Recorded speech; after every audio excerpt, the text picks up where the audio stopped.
எல்லோரும் இப்பொழுது கருணாநிதிக்கு எச்சரிக்கை விடுத்திருக்கிறார் தோழர்களே. எல்லோரும் இப்பொழுது கருணாநிதிக்கு எச்சரிக்கை விடுத்திருக்கிறார் தோழர்களே. நேற்றைய தினம் நம்முடைய பாரத பிரதமர் அவர்கள் நம்முடைய தெய்வங்கள் புரட்சித் தலைவர் எம்ஜிஆர் அவர்களை பற்றியும் நம்முடைய அம்மாவை பற்றியும் சிறப்பான ஆட்சி செய்தார்கள்.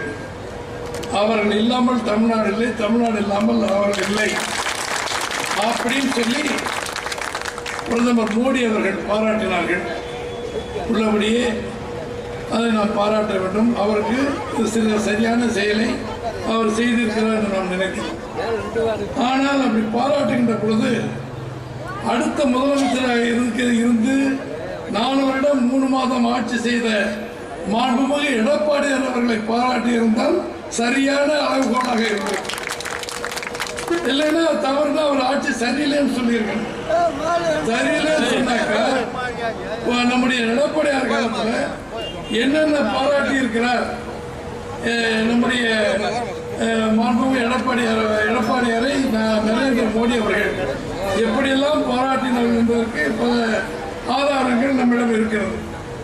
அதெல்லாம் நம்ம சொன்னோம். அதே மாதிரியே இன்னைக்கு அம்மா அவர்களை, எம்ஜிஆர் அவர்களை சத்துணவு போட்ட உடனே ஐநா சபையை பாராட்டுச்சு அவர் உயிரோடு இருக்கும்போது. ஆனால் நம்முடைய ஆதங்கம் புரட்சித் தலைவர் எம்ஜிஆர், புரட்சித் தலைவர் அம்மாவை பாராட்டிய மாண்புமிகு பிரதமர் மோடி அவர்கள் இந்த 2 பேருடைய கலவையாக உருவமாக சிறந்த ஆட்சி நடத்துகிற எடப்பாடியார் அவர்களையும் பாராட்டியிருக்க வேண்டும் என்பது நம்முடைய எண்ணம். அது என்ன காரணம் தெரியல என்று நாம் சொல்ல கடமைப்பட்டோம். இன்னைக்கு நேற்றைக்கு இன்னைக்கும் செய்தி பத்திரிகைகள் தொலைக்காட்சியில் பார்த்தீங்கன்னா பரபரப்பான செய்தி. 2000 கோடி ரூபாய்க்கு மதிப்பிலான போதைப் பொருள்களை வெளிநாடுகளில் கடத்திய கைதிகள் அப்படின்னு சொல்லி 3 பேர் போட்டோ போட்டு அதுக்குள்ள காரணங்கள்லாம் சொல்லியிருக்காங்க. 25/2 நேற்றைக்கு முந்தைய, இன்னைக்கு 28, 3 தினங்களுக்கு முன்னால் 25ஆம் தேதி டெல்லியில் சர்வதேச போதைப் பொருள் கடத்தல் கும்பலில் 3 பேர் கைது செய்யப்பட்டதாகவும் 3 பேரும் தேடப்பட்டு வருபவர்களாகவும் அவர்கள் 3 பேரும் திமுகவின் சென்னை மேற்கு மாவட்ட அயலக அணியின் துணை அமைப்பாளர். தயவு செய்து நீங்கள் புரிஞ்சுக்கணும், மகாத்மா காந்தி புத்தரை போல வேஷம் போடுகிற திமுக தலைவர்களுடைய கட்சியில் இருக்கிற சென்னை மாவட்ட அயலக அணியின் துணை அமைப்பாளர் திரைப்பட தயாரிப்பாளர் ஜாபர் சாதிக் மூளையாக செயல்பட்டது தெரிய வந்துள்ளதாக ஊடகங்கள், பத்திரிகைகள் செய்தியாக வெளியிட்டிருக்கிறது. இந்த துணை அமைப்பாளர் ஜாபர் சாதிக் அவர்கள் சகோதரர்கள் மைதீன் மற்றும் சலீம் ஆகியோருடன் இணைந்து இந்த கடத்தலில் ஈடுபட்டது அந்த விசாரணையில் மத்திய அரசாங்கத்தோட விசாரணை தெரிய வருகிறது என்றும் இந்த கடத்தல் சம்பந்தமாக அவர்களை தேடி வருவதாகவும் டெல்லி காவல்துறை தெரிவித்துள்ளது. சட்டவிரோத பண பரிமாற்றம் நடைபெற்றிருப்பதால் அமலாக்கத்துறையினரும் விசாரணையை தொடங்கி இருக்கிறார்கள். மேலும் தலைமறைவான 3 பேரையும் போதைப்பொருள் தடுப்பு பிரிவு போலீசார் தேடி வரும் நிலையில் திமுகவை சேர்ந்த பலரும் சிக்குவார்கள் என்று சொல்லி ஊடக செய்திகள், பத்திரிகை செய்தி வந்திருக்கு. எல்லாமே நேற்று இன்னைக்கு 3 நாளாக தான் நடந்துகிட்டு இருக்கு. இதை விட ஒரு ஹைலைட் என்னன்னா, அதில் திமுக உதயநிதி, நம்முடைய ஸ்டாலின் அவருடைய மகன் உதயநிதி ஸ்டாலின் அவருடைய மனைவி திருமதி கிருத்திகா உதயநிதி அவங்க டைரக்ட் பண்றாங்க ஒரு படம். அந்த படத்தின் பெயர் மங்கை டிராவல் ஆஃப் விமன் என்ற படத்தை தயாரித்தவர் இந்த கள்ளக்கடத்தில் ஈடுபட்ட ஜாபர் சாதிக் என்று செய்தி வந்திருக்கிறது. இது எல்லாமே பேப்பர்லயும் டிவியில் வந்த செய்தி. இந்த மகாத்மா காந்தி திமுக உத்தமர்கள் எப்படி நடத்த 15,000 கோடின்னு சொல்லி இன்னைக்கு நம்முடைய தமிழ் பத்திரிகைகள் போட்டிருக்கு. ஆனால் 2,000 கோடிக்கு மேல் எல்லாம் நடந்திருக்குன்னு சொல்றாங்க. நம்முடைய விடியா திமுக ஆட்சியில் போதை மாநிலமாக தள்ளாடுற நிலையில் திமுகவில் பொறுப்பு கொடுத்து அழகு பார்க்கப்பட்ட முக்கிய நிர்வாகி டெல்லியில் போதை சாம்ராஜ்யம் நடத்தியுள்ளதும் அதன் மூலம் கிடைத்த கோடிக்கணக்கான ரூபாயில் யாருக்கெல்லாம் பங்கு கொடுத்தார் என்ற விரிவான விசாரணை நடத்த வேண்டும் என்றும் தலைமை நிர்வாகி திமுக தலைமை குடும்பத்துடன் உள்ள நெருக்கத்தை பயன்படுத்தி தமிழக காவல்துறையின் உயர் அதிகாரியிடம் தான் செல்வாக்குமிக்க நபராக வலம் வந்துள்ளதை தமிழக மக்கள் அதிர்ச்சியாக பார்க்கிறார்கள். ஸ்டாலின் கிட்ட கூட நின்று செக் கொடுக்கிறாரு, உதயநிதி ஸ்டாலின் கூட நின்று செக் கொடுக்கிறாரு, தமிழ்நாடு டிஜிபி ஐயா போலீஸ் அதிகாரிகளுடன் நின்று பல்வேறு பரிசு பொருளை கொடுக்கிறாரு. நிர்வாக திறமையற்ற பொம்மை முதலமைச்சர் கீழ் செயல்பட்டு வரும் ஸ்டாலின் அவர்கள் கீழே அந்த துறையில் இருக்கிற காவல்துறை எந்த விதமான அரசியல் அழுத்தத்துக்கு உள்ளாகாமல் சுதந்திரமாக செயல்பட்டு உடனடியாக இந்த நபரின் பின்னணி அத்தனை நபர்கள் பிடித்து போதைப் பொருள் தடுப்பு காவல்துறையுடன் இணைந்தோ அல்லது தனியாக விசாரணை செய்ய வேண்டி சட்டத்தின் முன் நிறுத்தி கடுமையான தண்டனை பெற வேண்டும் என்று சொல்லி தமிழக அமைச்சர் எதிர்கட்சி தலைவர் மாண்புமிகு எடப்பாடியார் அவர்கள் நேற்றைய தினம் அறிக்கை கொடுத்திருக்கிறார்கள்.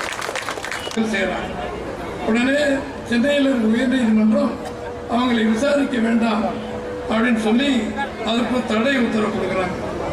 தடை உத்தரவு கொடுத்த போது அதை விடலை அந்த அமலாக்கத்துறை நேரடியாக விசாரணை எதிர்த்து இவர்களை விசாரிக்க எங்களுக்கு அனுமதி கொடுக்க வேண்டும் என்று மறுபடியும் அவங்க மேல்முறையீடு செய்கிறாங்க. மேல்முறையீடை செய்தவுடனே உச்ச நீதிமன்றத்தில் இன்றைக்கு காலையில் வந்திருக்கிற செய்தி, நேற்றைக்கு தீர்ப்பு வழங்கியிருக்கிறார்கள். அந்த உச்ச நீதிமன்றத்தில் கொடுத்த தீர்ப்பு சென்னை உயர்நீதிமன்ற உத்தரவை எதிர்த்து அமலாக்கத்துறை சுப்ரீம் கோர்ட்டில் மனு செய்த அடிப்படையில் அந்த நீதிபதிகள் கேட்கிறாங்க, மாநிலத்தில் குற்றம் நடந்திருந்தால் அதை கண்டுபிடிக்க அமலாக்கத்துறைக்கு தமிழக அரசு உதவுவதில் என்ன தீங்கு நேர்ந்திட போது, மணல் அள்ளுனாங்க, அதை ஆதாரப்பூர்வமாக திருடியிருக்காங்க, இந்த ஐஏஎஸ் அதிகாரி மாவட்ட கலெக்டர்கள் அதுக்கு உடன்பாடு அப்படின்னு சொல்லி அதில் வந்த பணத்தை எங்கெங்க அனுப்பியிருக்காங்கலாம் கண்டுபிடிச்சிட்டாங்க.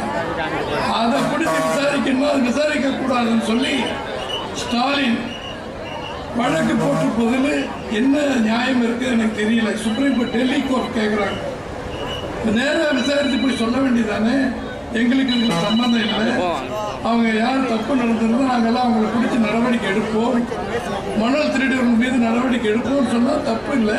ஆனால் விசாரிக்கக்கூடாதுன்னு அது தடை வாங்குறீங்கன்னா இதில் என்ன தர்மம் இருக்கிறது எனக்கு தெரியவில்லை. எனவே அமலாக்கத்துறை அதே அந்த வழக்கு போட்ட எஃப்ஐஆர் போட்ட கலெக்டர்கள் மற்றும் அதிகாரிகளை விசாரிக்க சுப்ரீம் கோர்ட் உத்தரவிடப்படும் என்று சொல்லி இன்னைக்கு காலையில் செய்தி வந்திருக்கு. நேற்றுக்கு தீர்ப்பு கொடுத்துருக்காங்க.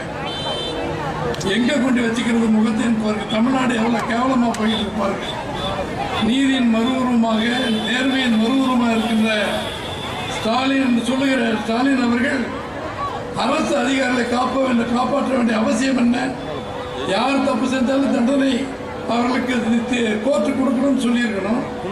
அதை விட்டுட்டு இவரே போய் ஜாமீன் போது என்ன அசிங்கம், என்ன தேவைன்னு சொல்லி இந்தியாவில் இருக்கிற டெல்லி இருக்கிற நீதிமன்றம் இன்னைக்கு ஒரு கொட்டு தமிழகத்தோட முதலமைச்சர் ஸ்டாலின் அவர் கொட்டியிருக்குன்னு சொன்னால்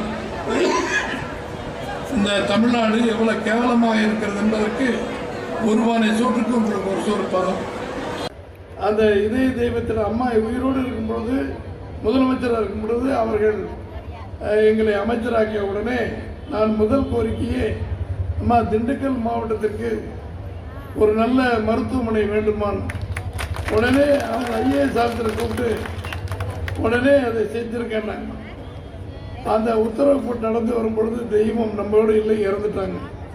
அதற்கு பிறகு முதலமைச்சரான மாண்புமிகு எடப்பாடியார் அவர்கள் அம்மா முதலில் திண்டுக்கலுக்கு கொடுங்க, எம்ஜிஆரை வாழ வைத்தது, அதிமுக வாழ வைத்தது, 72 வெற்றி பெற்ற வைத்தவர்கள் கொடுன்னு சொல்லியிருக்காங்க. அண்ணே உங்களுக்கு திண்டுக்கல் செதுக்கு போட்டால் சொல்லி 323 கோடி ரூபாய் ஒரே செக்கில் கொடுத்து அரசாங்கத்தை கொடுத்து அதை கட்டி நாங்கள் தான் எல்லாம் நம்மளாம் போய் வரவு கொடுத்த முதலமைச்சராக மாண்புமிகு எடப்பாடியார் அவர்களும் நம்முடைய துரோகிகளாக வச்சு அன்றைக்கி திறந்த பன்னீர்செல்வம் போன்றவங்களாம் இருக்கும்போது, ஆக நம்ம கேட்ட அந்த மருத்துவக் கல்லூரிக்கு 17 மருத்துவக் கல்லூரி கொடுத்தவர் மாண்புமிகு எடப்பாடியார் அவர்கள் தன்னுடைய தேர்தல் அறிக்கையில்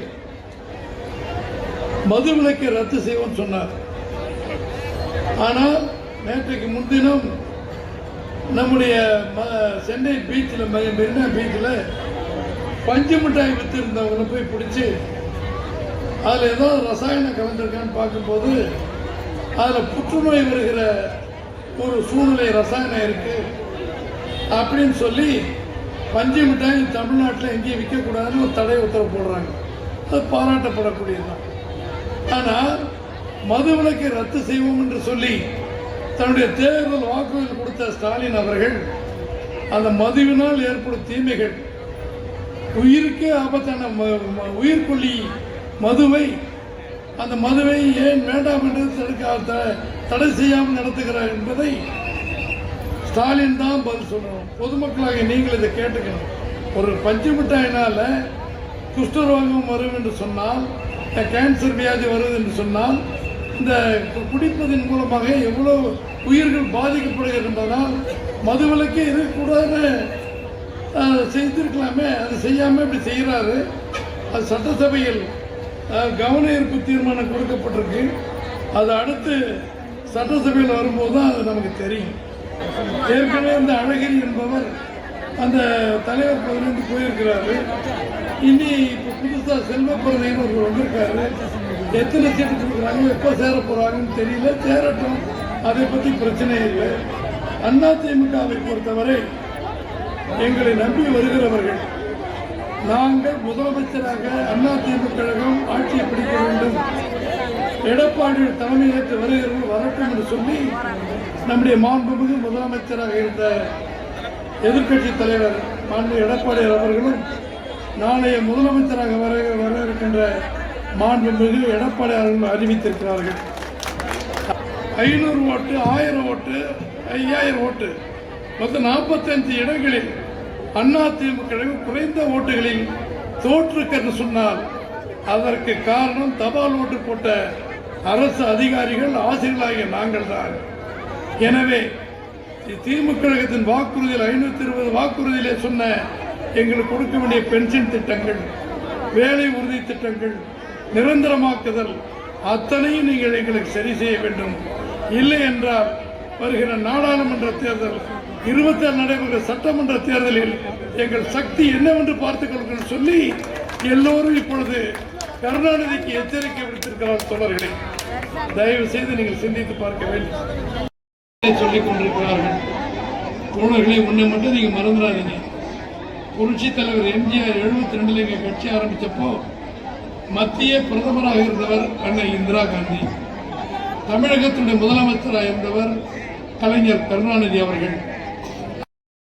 எம்எல்ஏக்களை இன்றைக்கு தன்னந்தனியாக எடப்பாடி அவர்கள் பெற்று இன்னைக்கு வீரமாக, சிங்கமாக சட்டமன்றத்திலே அமர்ந்திருக்கிறார், தலைமையில் நின்றிருக்கும். எனவே இந்த ஆட்சியை, நம்முடைய கட்சியை ஏளனமாக எண்ணி இருக்கிறார்கள் பல பேர். கருணாநிதியுடைய ஸ்டாலினுடைய பி டீமாக இருக்கின்ற பன்னீர்செல்வம் அவர்கள், அவருக்கு உறுதுணையாக இருக்கின்ற, அதெல்லாம் என்ன ஆனது என்று சொல்லி நேற்றே பீஸ் பண்ண பல்பாகி போயிடுச்சு. அதை செய்வேன், இதை செய்வேன், நாங்கள் எங்கே இருக்கணுமோ அங்கே இல்லை அவங்க. ஆனால் இங்கே இருக்கிற திமுக தோழர்களை அரசியல் ஆண்மை இருந்தால் எந்த கூட்டணி இல்லாமல் எடப்பாடி அவர்கள் எளிமையும் செய்யணும், உத்தமர், யாருடைய பேச்சுக்கும் போகாதவர், பொய் வார்த்தை சொல்ல மாட்டார். ஸ்டாலினை போல என்ன நடக்கும், என்ன முடியும் என்பதை சொல்லக்கூடியவர். அவரை 5 வருட காலம் முதலமைச்சராக இருந்த பொழுது அமைச்சர் என்ற முறையில் அருகில் இருந்து பார்த்தார். பளபளப்பாக இருக்க ஆக்கிய தருவோமோ என்று சொல்லுகிறோமோ, அதை போல 234 தொகுதிகளையும் சிறப்பாக வைத்து நல்லவர், வல்லவர், எம்ஜிஆரின் மறு உறவு, புரட்சி தலைவர் மறு உறவு என்று நீங்கள் எல்லாம் பாராட்டுகின்ற அளவுக்கு இந்த ஆட்சி இருக்கும். உங்களின் தூதுவராக இருக்கின்ற மேடையில் இருக்கின்ற நாங்கள் எல்லாம் என்றைக்கும்